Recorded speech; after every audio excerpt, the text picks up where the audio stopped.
Morning to you all. I hope कि आप सभी अच्छे होंगे और आपने अपने लास्ट टॉपिक को रिवाइज कर लिया होगा।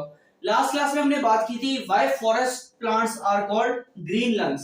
ठीक है, फॉरेस्ट की बात की थी, फॉरेस्ट को ग्रीन लंग्स क्यों कहा जाता है। उसमें हमने देखा था कि प्लांट्स क्या करते हैं, कार्बन डाइऑक्साइड को एब्जॉर्ब करते हैं और क्या करते हैं, ऑक्सीजन को रिलीज करते हैं। इसी तरीके से एक बैलेंस बना होता है हमारे नेचर में, जिसकी मदद से हमारा जो एक इकोसिस्टम है वो मेंटेन रहता है।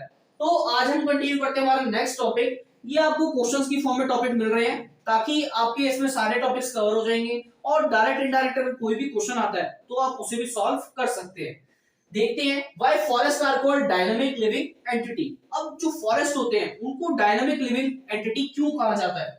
All the organisms whether there are plants और animals depend on each other and help each other to survive in the forest. जितने भी प्लांट्स होते हैं, एनिमल्स होते हैं, वो सारे एक दूसरे पे डिपेंडेंट है और एक दूसरे की हेल्प करते हैं ताकि वो अपने फॉरेस्ट में सरवाइव कर सके। ठीक है, the herbivores are dependent on the plants for their food. अब क्या होता है कि जो हर्बीवोर्स होते हैं, ठीक है, वो प्लांट्स पर डिपेंड होते हैं अपने फूड के लिए। ठीक है, ये हो गया। Next, the carnivores are dependent on the herbivores. जो कार्निवोर्स होते हैं, ठीक है, वो किस पे डिपेंड होते हैं, हर्बीवोरस पे।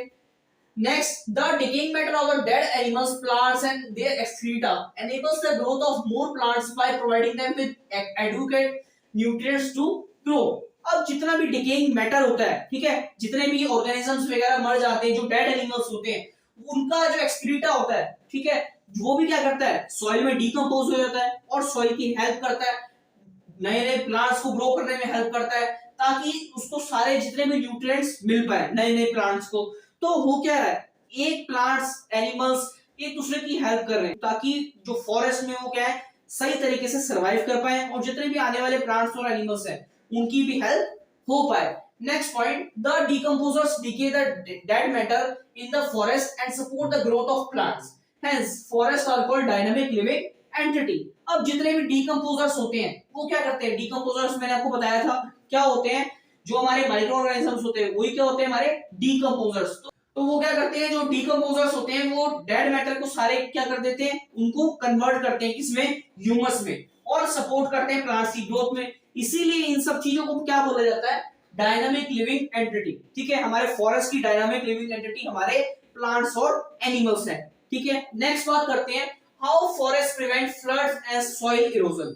अब जो हमारे फॉरेस्ट होते हैं वो किस तरीके से हमारी फ्लड और सॉइल इरोजन को रोकने में हेल्प करते हैं, देखते हैं। Forests act as a natural absorber and allow the rainwater to seep into the earth. आप सभी को पता होगा कि जो हमारा फॉरेस्ट होता है वो क्या है, एक नेचुरल रिसोर्स की तरह एक्ट करता है और जितना भी वाटर है, ठीक है, जैसे रेन वाटर ज्यादा हो गया तो क्या करता है, जो फॉरेस्ट है उसकी रूट्स में जो हमारा वाटर है वो क्या है, अर्थ के नीचे तक चला जाता है, वो एब्सॉर्बर का काम करता है। Next, as a result the water table of the area near the forest is high. ठीक है, इसीलिए क्या होता है, जो हमारे फॉरेस्ट के आसपास की जो वाटर टेबल होती है वो क्या होती है, ज्यादा होती है, क्योंकि जो फॉरेस्ट होता है वो क्या है, गुड एब्सॉर्बर होता है। Next, the forest control the flow of water and prevent flood. जो फॉरेस्ट है वो क्या है, फ्लो ऑफ वाटर को कम कर रहा है, ठीक है, ज्यादा रेन वाटर हो रहा है तो फ्लो ऑफ वाटर बढ़ रहा है, लेकिन जो हमारा फॉरेस्ट है वो उसको एब्सॉर्ब कर रहा है तो उसके फ्लो ऑफ वाटर को कम कर रहा है, जिसकी मदद से हम क्या कर सकते हैं, अपनी फ्लड को प्रिवेंट कर सकते हैं। This is because the plants and trees prevent the rainwater from directly flowing away। ठीक है, इसी की वजह से क्या हो रहा है, जो प्लांट्स और ट्रीज हैं वो क्या कर रहे हैं, रेन वाटर को प्रिवेंट कर रहे हैं। ठीक है, किससे, फ्लोइंग मतलब बहने से। In this way forest allow a regulated supply of water to nearby stream. इसी की वजह से क्या हो रहा है कि जो फॉरेस्ट है वो क्या अलाउ कर रहा है, रेगुलेटेड सप्लाई ऑफ वाटर, जितनी भी सप्लाई ऑफ वाटर है, ठीक है, एक स्ट्रीम्स बना दी जाती है। ठीक है, आपने देखा होगा अगर आप अपने विलेजेस वगैरह में गए हैं तो वहां पर क्या होता है, स्ट्रीम्स बना दी जाती है ताकि उसी पोर्शन में जो वाटर है वो फ्लो हो, उससे बाहर ना हो।